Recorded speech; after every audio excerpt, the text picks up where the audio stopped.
Mans vārds ir Tita Andersona. Es esmu Latvijas Kultūras akadēmijas, tagad jau 3. kursa studente, mācos laikmetīgo dejas mākslu. Mani sauc Lelda. Es tāpat kā Dita esmu Latvijas Kultūras akadēmijas 3. kursa studente laikmetīgās dejas mākslā. Mani sauc Dzintars. Es esmu aktieris, koklētājs, improvizētājs, mūziķis.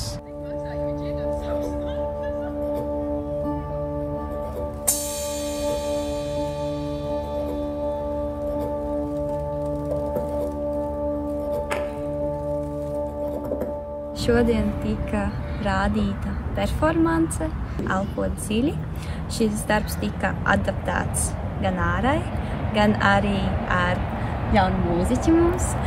Radījām jaunu skaņu plati, kas tika izrādīta un improvizēta vienlaicīgi. Šis darbs lielākoties ir par to, ka mēs katrs uzaugam sabiedrībā. Mums katram ir sava kūniņa izveidota no bērnības, no vides, no cilvēkiem, kas mums ir apkārt. Un pieaugot vai sākot apzināties sevi kā personību, mēs nevienmēr sākam piekrist šīm kūniņas veidojumiem. Un dažreiz ir pat interesanti un labi pacelt galvu virs tās un sevi pavērot no citas skatu punkta. Un tad sākt varbūt lemt, vai es gribu izlausties no šīs kūniņas. Es negribu vairs būt tāds cilvēks, kāds es biju, vai arī vienkārši palikt viņā. Tas ir darbs faktiski ir par to, ka paraugies no sevis no citas skatu punkta. Kāds tu esi. Tas bija tāds, kas man ko es domāju, veidojot šo darbu. Sākotnēji, kad es sāku strādāt, protams, kad es klausos, ko man horeogrāfa Dita saka, un kas ir tā viņas doma, ko viņa gribētu ielikt, tā sajūta, un tu, protams, es meklēju šo sajūtu sevī, es mēģinu sadarboties ar viņas horeogrāfiju, un ir vēl papildus elements šis materiāls, ar kur man arī ir jāspēj, sadraudzēties, vai atrast kopēju valodu. Un tad tas kaut kā kopā viss rodas tas kopdarbs, bet man ir svarīgākais noķert to sajūtu iekšējo. Nezinu, vai tas ir kaut kas... Es iedvesmojos gan no skaņām, gan no materiāla, kas man ir un pa lielam. Un es zinu, par ko Dita runā šajā brīdī, šajā darbā. Un tad tas kopā kaut kā savākās un rodas šis darbs pa lielam katru reizi.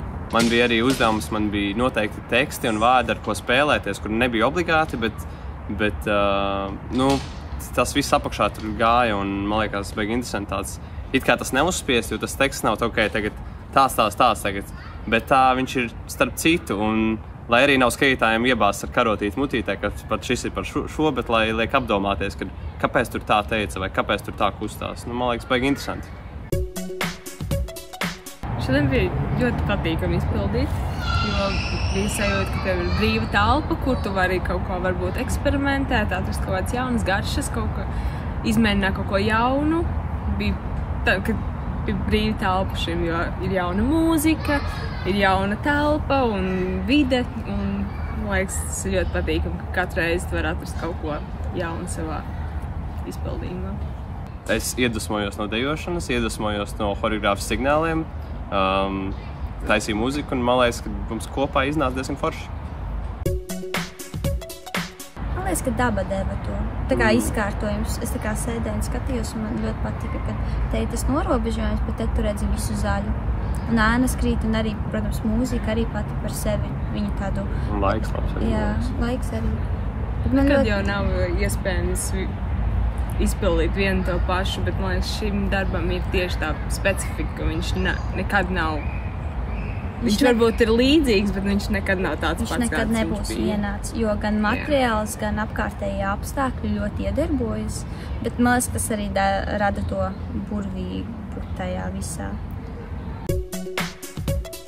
Man patīk, laikmetīgā māksla pati par sevi, jo katrs mēs viņu redzam citādāk.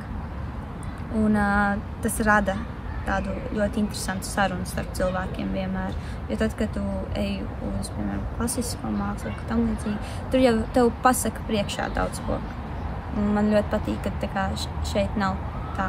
Šeit ir vairāk liek uzsvaru tam, ko tu redzi, nevis ko es vēlos pateikt. par savu darbu. Man tas patīk. Laikam, laikmatīgajā mākslā uzrunā visvairāk tas, ka tas ir tieši par šo brīdi, par pasauli, kurā mēs dzīvojam.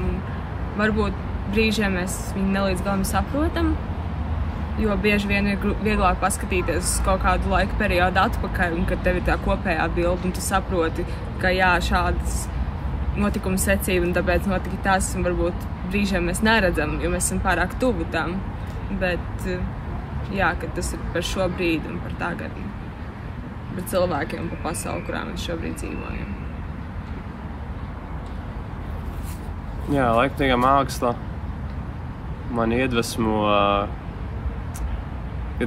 praktiski tas, kad man liekas, ka viņi īsti neatkārtojas. Lai gan ir kaut kādas savas līdzības, bet tad sajūta, ka katru reizi tu vari atklāt kaut ko jaunu. Lai tas būtu vienalga mākslā, mūzikā vai dejā. Varbūt tiešām var saskatīt kaut kādas līdzīgos darbos tā tālāk, bet tad sajūta, ka katru reizi atklāja kaut ko jaunu, un tur, man liekas, tas kaut kāds tas skaistums.